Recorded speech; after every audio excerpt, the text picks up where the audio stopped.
सुप्रभात छात्रों, कैसे हैं आप लोग। देखिए, आज हम लोग इस वीडियो में क्लास 9th हिंदी क्षितिज अध्याय 1 साखियाँ और शब्द का प्रश्न उत्तर देखेंगे।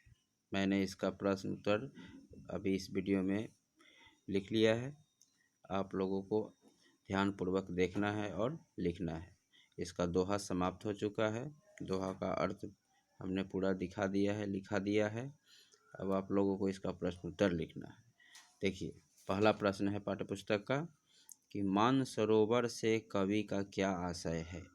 मतलब मानसरोवर का क्या अर्थ है, क्यों मानसरोवर का प्रयोग हुआ है, मानसरोवर क्या है। देखिए, उत्तर है कि मानसरोवर से कवि का अभिप्राय हृदय रूपी तालाब से है जो हमारे मन में स्थित है। दूसरे शब्दों में योग साधना में मानसरोवर स्नान एवं कैलाशवास की चर्चा की गई है। ठीक है, मानसरोवर। दूसरा देखिए, कवि ने सच्चे प्रेम की क्या कसौटी बताई है। तो उत्तर है कि कवि के अनुसार सच्चे प्रेमी की कसौटी यह है कि उससे मिलने पर मन की सारी मलिनता नष्ट हो जाती है, पाप धुल जाते हैं और सद्भावनाएं जागृत हो जाती है। ठीक है, किस चीज़ की कसौटी थी यह? सच्चे प्रेम की। तीसरा था कि तीसरे दोहे में कवि ने किस प्रकार के ज्ञान को महत्व दिया है। तीसरा दोहा पाठ्यपुस्तक का कि तीसरे दोहे में कवि ने किस प्रकार के ज्ञान को महत्व दिया है।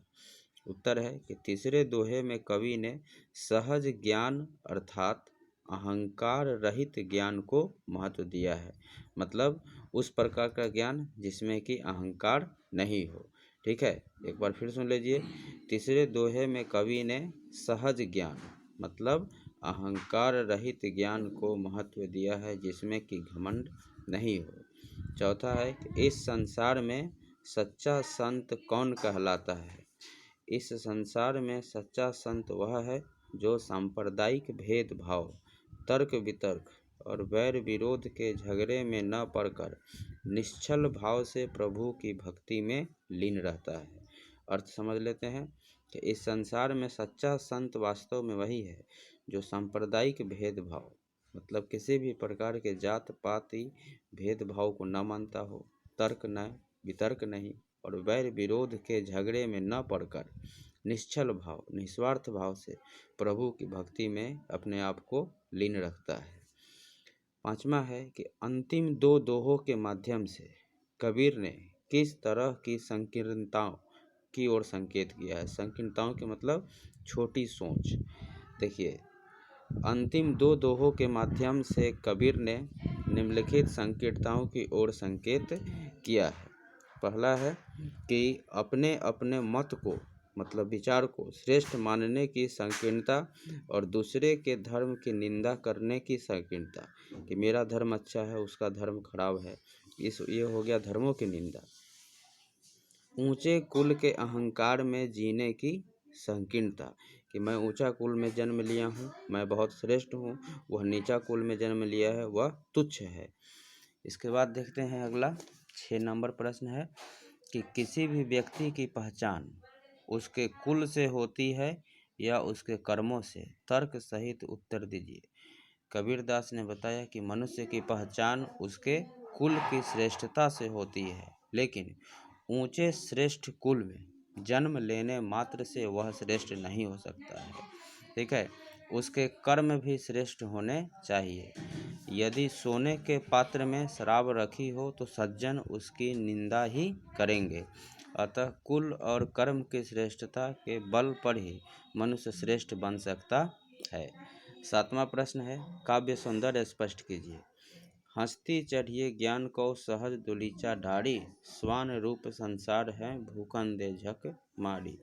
कबीर दास ने ज्ञानी को सहज भाव धारण करने के लिए प्रेरित किया है। पहला हो गया।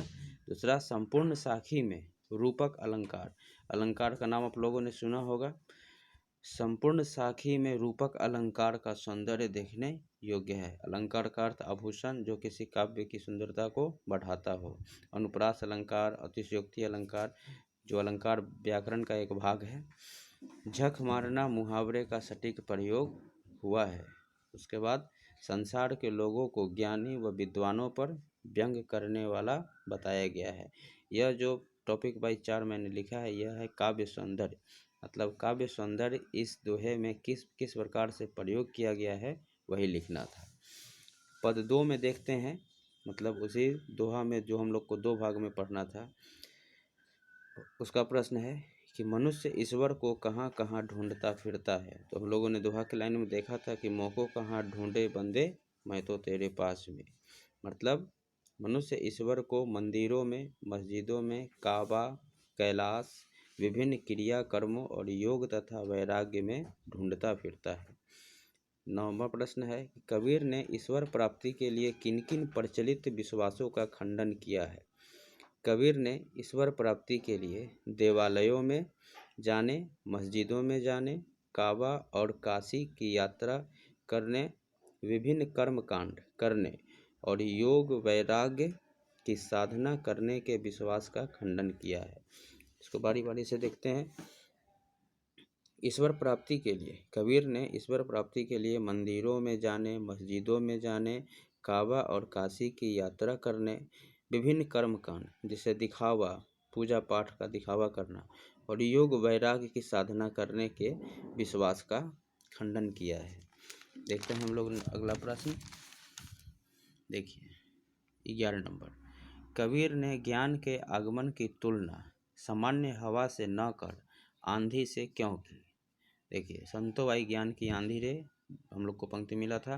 क्योंकि जैसे आंधी आने पर सारे टाट छप्पर उड़ जाते हैं और वर्षा आती है, वैसे ही जब ज्ञान आता है तो वह मन से अज्ञानता के आवरण को उड़ाकर व्यक्ति को शुद्ध और ज्ञान राशि से स्नान करा देता है। ज्ञान के आगमन की तुलना सामान्य हवा से न कर आंधी से कबीर ने इसलिए की। 12 नंबर प्रश्न है कि ज्ञान की आंधी का भक्त के जीवन पर क्या प्रभाव पड़ता है। ज्ञान की आंधी के आने पर भक्त ईश्वर प्रेम के जल में स्नान करता है। अज्ञान रूपी अंधेरा ज्ञान रूपी सूर्य के उदित होने पर छट जाता है और भक्त अपने वास्तविक स्वरूप से परिचित हो जाता है। उसके बाद है 13 नंबर में भाव स्पष्ट करना है। इसमें 2 प्रश्न है। हिति चित्त की दुई थूनी गिरानी मोह बलिंडा टूटा। अर्थ है कि प्रस्तुत पंक्ति का आशय है कि ज्ञान प्राप्त करने के लिए विषय की आसक्ति, मतलब किसी विशेष विषय से लगाव और बाह्य आचरण का त्याग करना होगा, बुरी आचरणों का त्याग करना होगा और सांसारिक मोह से भी विरक्त होना पड़ेगा। अंतिम प्रश्न है कि आंधी पीछे जो जल बूठा प्रेम हरिजन भीना। प्रस्तुत पंक्ति का आशय यह है कि ज्ञान प्राप्ति के बाद आनंद और प्रेम की अनुभूति होती है और इसे वही व्यक्ति अनुभव कर सकता है जो ईश्वर का सच्चा भक्त है। तो आज हम लोगों का क्लास 9th हिंदी क्षितिज का पद भाग का पहला अध्याय प्रश्न उत्तर के साथ यहाँ पर समाप्त हो रहा है। अब हम लोग नेक्स्ट वीडियो में देखेंगे दूसरा अध्याय। आज के लिए इतना ही, धन्यवाद।